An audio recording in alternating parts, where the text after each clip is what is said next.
Estimados asociados, bienvenidos al segundo tutorial de nociones de facturación.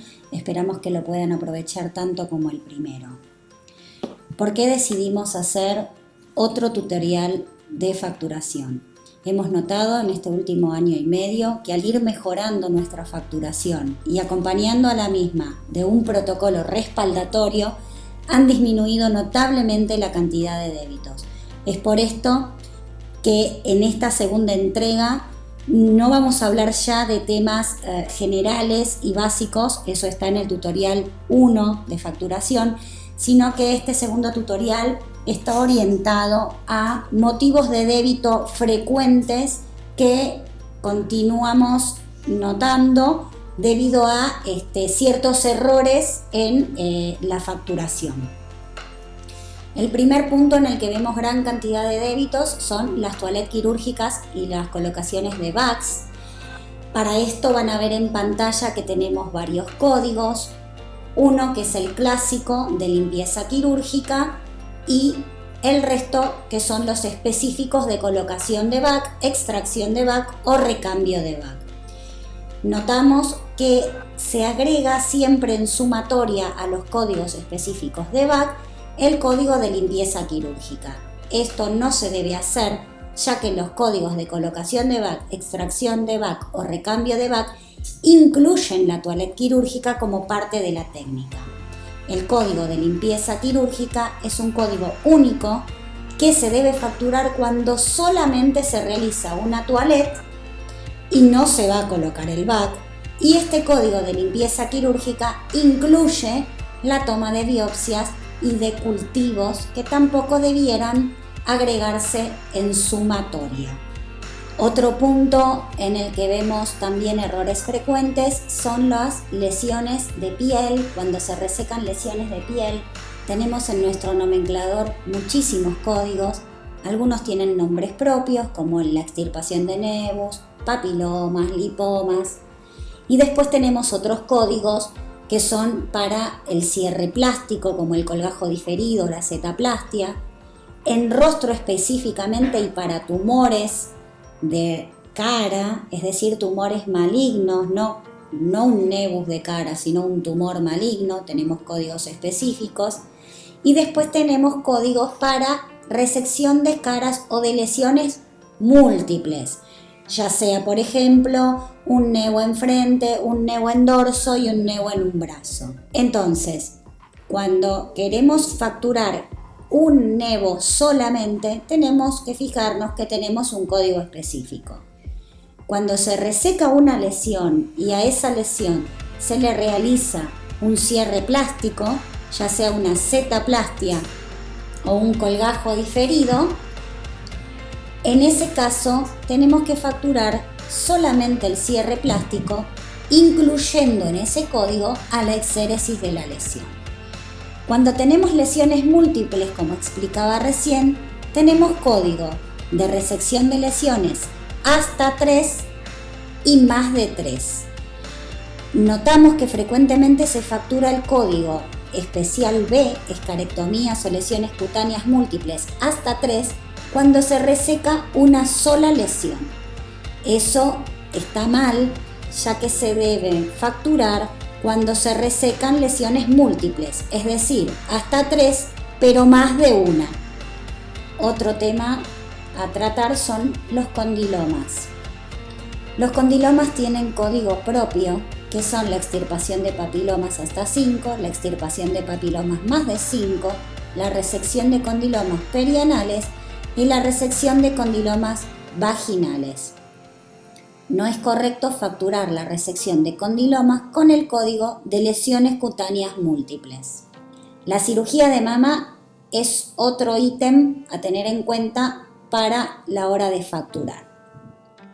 Tenemos varios códigos para cirugía de mama, como por ejemplo la cuadrantectomía, que se usa cuando solo se realiza la tumorectomía o la cuadrantectomía o se toma una biopsia sectorial de la mama. Luego tenemos el código de biopsia radioquirúrgica de mama, que es aquel en el cual, además de realizar la cuadrantectomía, se le realiza una radiografía a la pieza operatoria. Esa radiografía debe estar consignada en el protocolo operatorio. Y luego tenemos el código de adenomastectomía, que es la mastectomía simple. En este caso puse a modo de ejemplo la adenomastectomía unilateral, pero también tenemos adenomastectomía bilateral. Eso es cuando se reseca toda la glándula mamaria y es una cirugía no oncológica. ¿Qué pasa cuando tenemos la cirugía oncológica de mama? Aquella en la que se saca la mama con biopsia de ganglio centinela o con vaciamiento total de la axila. Tenemos el código que es tumorectomía con vaciamiento axilar y mastectomía con vaciamiento ganglionar. Cuando se realiza el ganglio centinela, se factura de igual forma estos mismos códigos. Luego tenemos la mastectomía radical con linfadenectomía axilar. ¿Cuál es la diferencia entre la mastectomía con vaciamiento ganglionar y la mastectomía radical con vaciamiento? Es la extirpación de la aponeurosis del músculo pectoral mayor. Eso también debe estar consignado en el protocolo operatorio. Por último, queremos marcar que la biopsia por congelación no debe facturarse en sumatoria a ninguno de estos códigos. Ahora pasamos a la parte de cirugía estética mamaria. Ustedes saben que tenemos varias técnicas quirúrgicas para mastoplastias de aumento y mastopexias. Los problemas a nivel de débitos los encontramos con las mastopexias y no con las mastoplastias. Los cirujanos plásticos tienen varias técnicas de abordaje quirúrgico para realizar la mastopexia dependiendo cuán distante está el complejo areola-pezón desde la horquilla esternal hacia abajo en centímetros y despegado de la parrilla costal también en centímetros. Cuando ese descenso del complejo areola-pezón no es tan pronunciado, se puede hacer lo que es un abordaje periareolar y realizar lo que se llama la mastopexia periareolar o round block. Cuando ya el complejo areola-pezón está marcadamente descendido con respecto a la horquilla esternal o muy alejado de la parrilla costal, se pasan a los abordajes más clásicos en T invertida. Esto es para que ustedes tengan una noción de las técnicas de mastopexia. Pero lo más importante a la hora de facturar una mastoplastia con mastopexia no es tanto la técnica quirúrgica o lo que esté consignado en el protocolo operatorio, sino la autorización que la obra social hizo para este afiliado en cuestión, ya que la cirugía estética requiere siempre de autorización. Y por más que en el protocolo operatorio esté descrito a la perfección la técnica quirúrgica de una mastopexia, si esta no está autorizada, no será abonada. Una excepción a esta regla es el paciente oncológico al cual se le autoriza por plan médico obligatorio la reconstrucción mamaria. Pero si no es un paciente oncológico, tienen que chequear la autorización. Si está autorizado mastoplastia con mastopexia, entonces facturaremos ese código porque fue autorizado. Una confusión muy frecuente es que a veces las pacientes tienen autorizado el código de gigantomastia, es decir, tienen mamas muy grandes, recurren al cirujano plástico por mamas exuberantes y se le autoriza el código de gigantomastia, que nosotros en nuestro nomenclador tenemos código específico para esta patología. Entonces no debemos facturar gigantomastia como mastoplastia más mastopexia, sino que tenemos que facturar gigantomastia unilateral o gigantomastia bilateral. Bueno, dejamos las mamas atrás y pasamos a dolor. Dolor es otra práctica que genera por ahí confusiones a la hora de facturar. ¿Por qué? Porque tenemos varias aristas a tener en cuenta. La primera de ellas es que tenemos dos regiones distintas para facturar dolor en nuestro nomenclador. toda la región 22 es de dolor y toda la región 23 es de dolor. Después tenemos códigos que dicen cirujano y códigos que dicen anestesiólogo. Vamos a tratar de explicar qué significa esto. Y luego la autorización. La autorización puede ser de práctica o del cirujano. Y también hay excepciones. Vamos a ir tratando todos estos temas en las filminas subsiguientes. ¿Qué es región 22 y qué es región 23? La región 22 es la que ustedes van a ver impresa en nuestro nomenclador en PDF que está en nuestra página. Es la región con la que facturamos las prácticas de dolor a la mayoría de las obras sociales. La región 23 es la región de dolor con la cual facturamos prácticas de dolor actualmente solamente a 4 obras sociales que tienen como excepción esta región, que son OSDE, Churruca, CEMIC y SANCOR.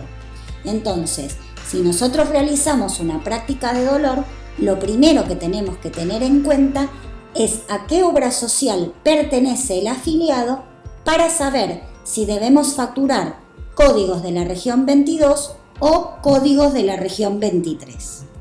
El otro concepto a tener en cuenta es qué quiere decir cirujano y qué quiere decir anestesiólogo. Vamos a ver en nuestro nomenclador, a la hora de elegir los códigos, que entre paréntesis dicen la palabra cirujano o la palabra anestesiólogo. Esto apunta a cómo actuamos nosotros en el procedimiento que se realizó.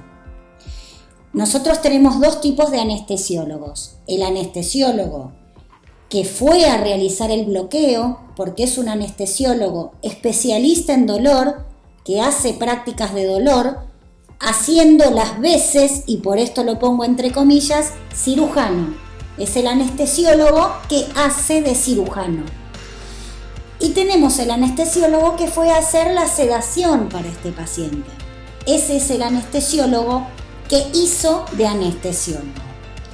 Un error frecuente de ver es que cuando el bloqueo lo realizó un traumatólogo, un neurocirujano o un radiólogo intervencionista, lo facturamos como código bloqueo dorsal, cervical, facetario, cirujano.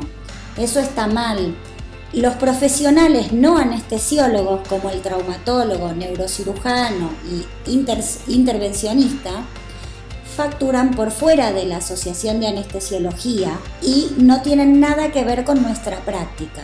Quiere decir que si nosotros fuimos a hacer la sedación para un paciente que se realizó una práctica de dolor y el operador fue un traumatólogo o un neurocirujano, nosotros debemos facturar el código que dice anestesiólogo.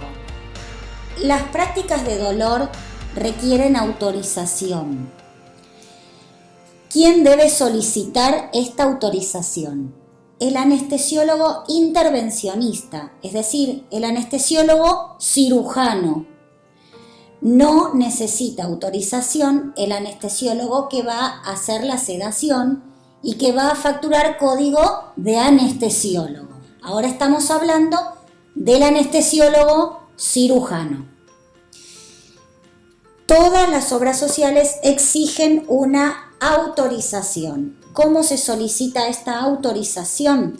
Se tiene que hacer en un recetario membretado con los datos del paciente, una solicitud de autorización para la realización de la práctica que vayamos a realizar.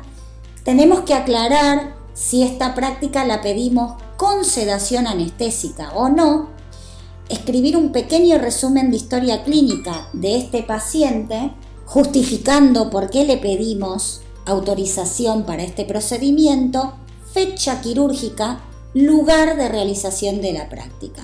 Este pequeño resumen de historia clínica puede ir o no adjuntado de estudios complementarios. Y vamos a recibir una autorización de práctica. En este caso pongo como ejemplo una autorización de OSDE, pero cada obra social remitirá la autorización de esta práctica. ¿Qué tenemos que tener en cuenta cuando recibimos la autorización? que el autorizado debe ser el anestesiólogo.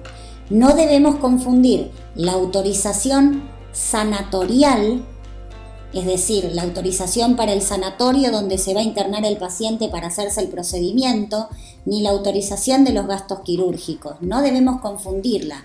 Tenemos que recibir la autorización para el prestador anestesiólogo.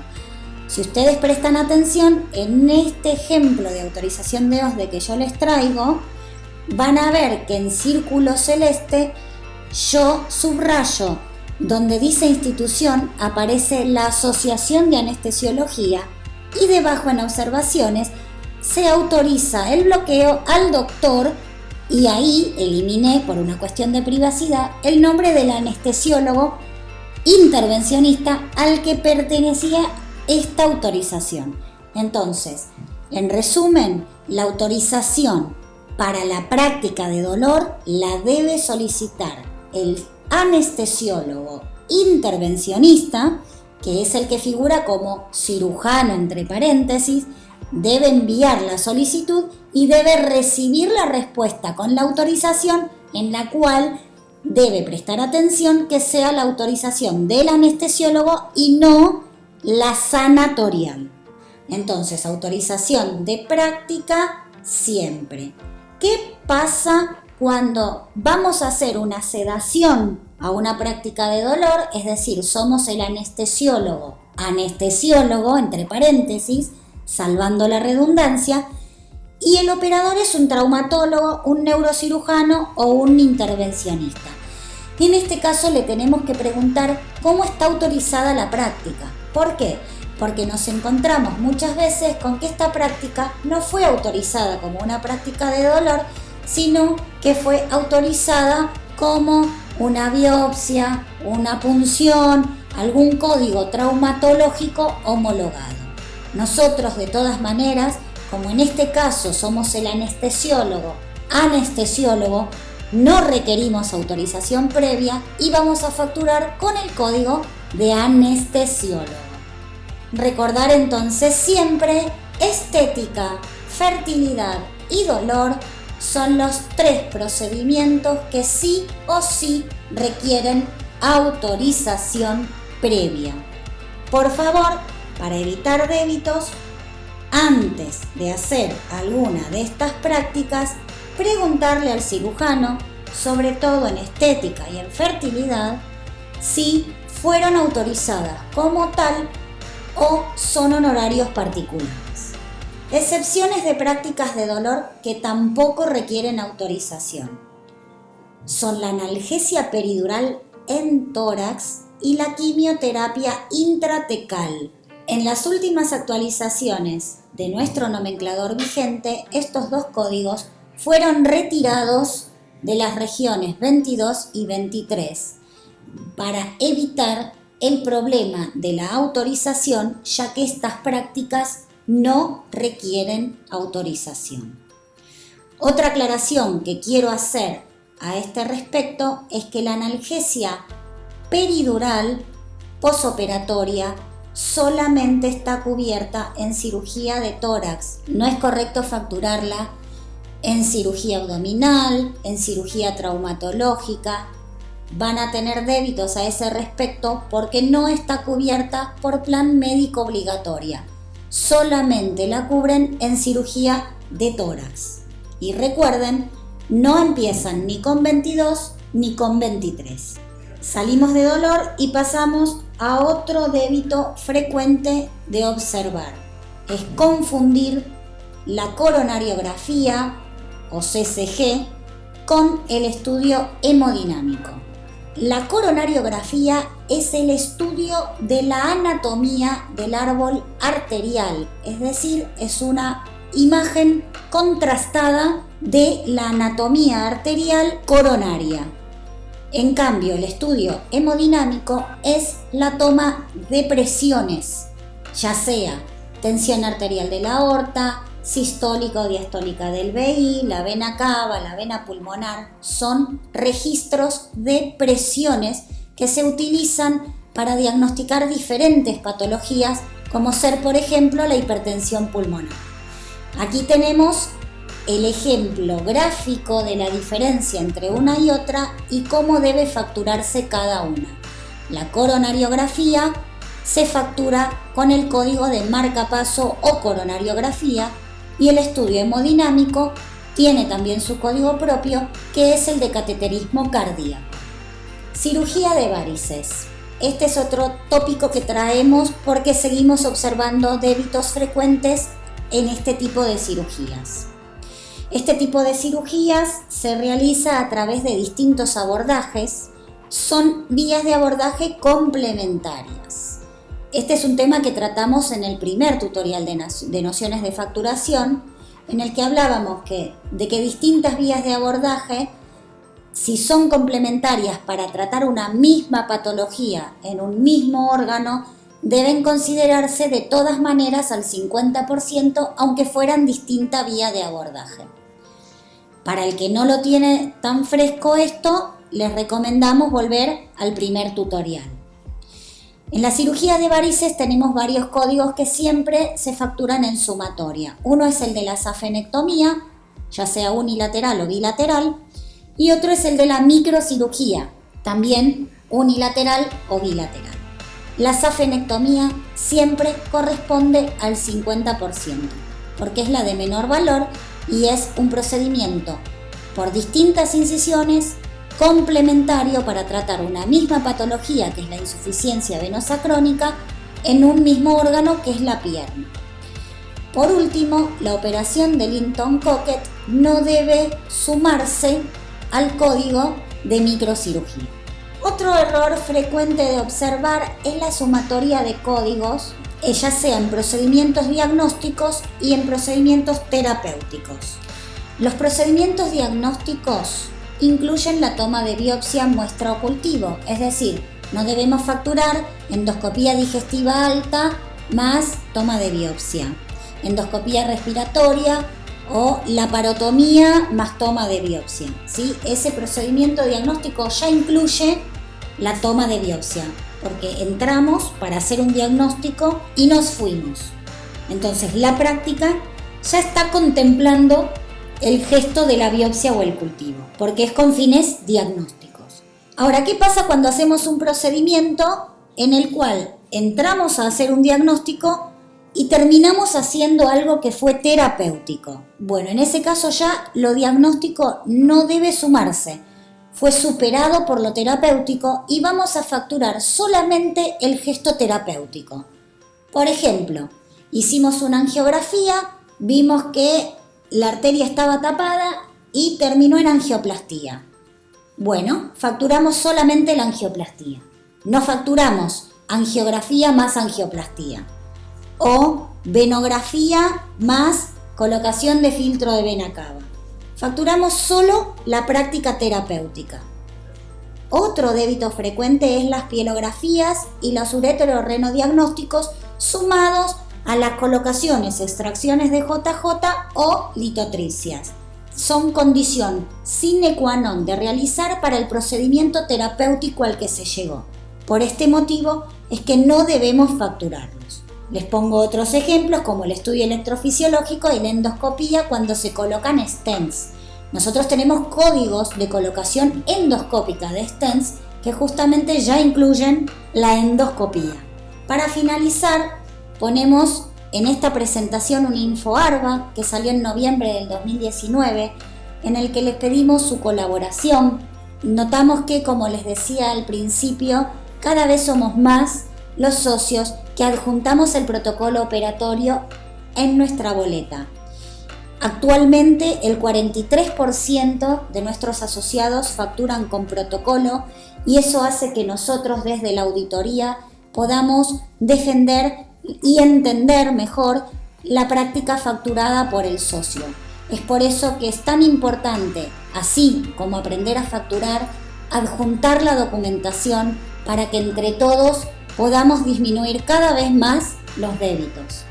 Un llamado frecuente que recibimos en auditoría médica es que quiero facturar un código y en nivel y precio me aparece ZX. Ahí pasa que estamos haciendo algo que no corresponde. Tenemos que revisar el código.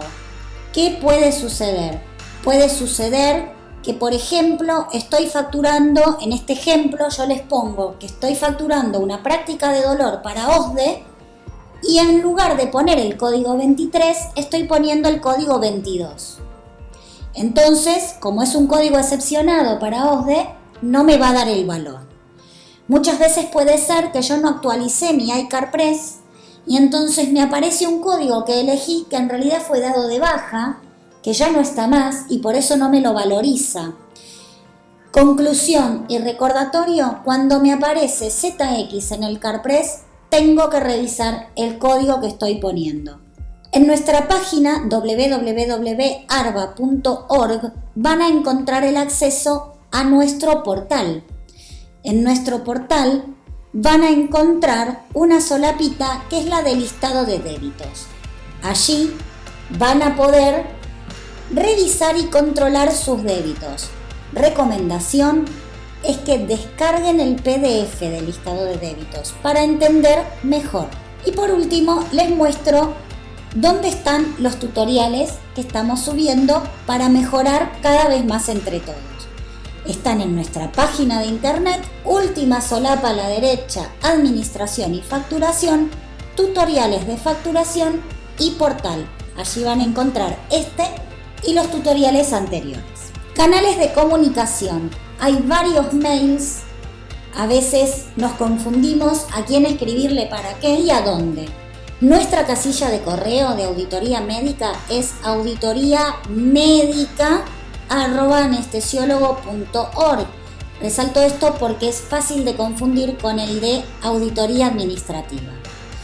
¿Para qué pueden escribirnos auditoría médica? Para codificar prácticas complejas. Ustedes van a ver que nuestro nomenclador es muy amplio, tenemos códigos para casi todo y también tienen estos tutoriales como para ir aprendiendo a facturar. A veces hay prácticas complejas en las que se realizan múltiples gestos quirúrgicos a un mismo paciente o con varios equipos y ahí es difícil. Entonces en esos casos pueden enviarnos el protocolo operatorio por mail solicitándonos una sugerencia para la codificación. Ustedes saben que la facturación siempre es potestad del socio, pero nosotros podemos orientarlos. Para esto necesitamos siempre que nos informen la obra social para la cual van a facturar este procedimiento, ya que como venimos viendo, muchas obras sociales tienen códigos excepcionados y también es importante enviar el protocolo en tamaño real. ¿Qué quiere decir esto? A veces sacan una foto, la mandan pequeño, mediano, grande y eso cuando nosotros lo abrimos sale en baja calidad, sale pixelado. Y en protocolos operatorios, que todavía hay muchos en manuscrito, es muy difícil de interpretar para poder ayudar. Entonces, siempre que puedan, en tamaño real. También nos pueden escribir para refacturar débitos médicos, es decir, ustedes entraron a su portal, controlaron que tienen un débito que es médico, con el que no están de acuerdo o que consideran que debe de refacturarse, pueden escribirnos poniéndonos su número de socio, el número de boleta a la cual se están refiriendo y realizar la consulta pertinente a ese respecto. Y por último, y por supuesto, para cualquier inquietud o consulta en general. Canales de comunicación con atención personalizada al socio. Atención personalizada al socio tiene dos mails, uno que es muy parecido al nuestro, que es auditoría@anestesiólogo o aps@anestesiólogo. El área de atención personalizada al socio se encarga de débitos administrativos. ¿Qué ejemplos tenemos de débito administrativo? Afiliado inexistente, es decir, lo facturé a OSDE y era de Swiss Medical. Hay que refacturarlo a la obra social correspondiente. Esto lo hace el sector administrativo. Falta de documentación. Hay cirugías particulares o obras sociales particulares, por ejemplo, IOMA, que tienen documentación obligatoria. No puedo facturar sin protocolo. Cambio de mutual, diferencia de IVA, la facturé con IVA y era exento, aranceles o honorarios particulares. Hice una cirugía plástica, no pregunté si estaba autorizado o no y resulta que eran honorarios particulares. También tienen el número de teléfono fijo para llamar o el WhatsApp. Otra consulta frecuente por la cual pueden comunicarse al sector de atención personalizada al socio es el número de cuenta de la entidad a la que quiero facturar. Últimos dos mails son el de protocolos y el de facturación. Protocolo@anestesiólogo es la casilla de correo a la cual queremos enviar el protocolo para que se adjunte a nuestra boleta. Esto es si no facturamos con nuestro CARPRES del teléfono, porque ustedes saben que hace muy poquito ya podemos adjuntar la foto desde el celular directamente a la boleta. Entonces, si facturamos de esa manera, no necesitamos además enviar el protocolo a protocolos. Siempre tengan en cuenta de tener actualizada su versión de iCarPress y tener correctamente sincronizado su teléfono celular con el CARPRES para que el protocolo se pueda adjuntar, porque muchas veces pasa que ustedes creen que lo adjuntaron, pero no quedó sincronizado y está en buzón de salida y no se adjunta correctamente a la boleta. Por último, la casilla de facturación es para modificar boletas ya emitidas, es decir, facturé un código y me di cuenta que me equivoqué, en realidad era otro, o quiero agregar porque facturé solo la evaluación y no se me agregó el código que yo quería facturar. Toda boleta ya emitida, para modificarla o para anularla, tengo que enviar un mail a facturación@anestesiologo.org. Esto fue todo para esta segunda entrega. Esperamos que la puedan aprovechar y cualquier consulta estamos a su disposición. Muchas gracias.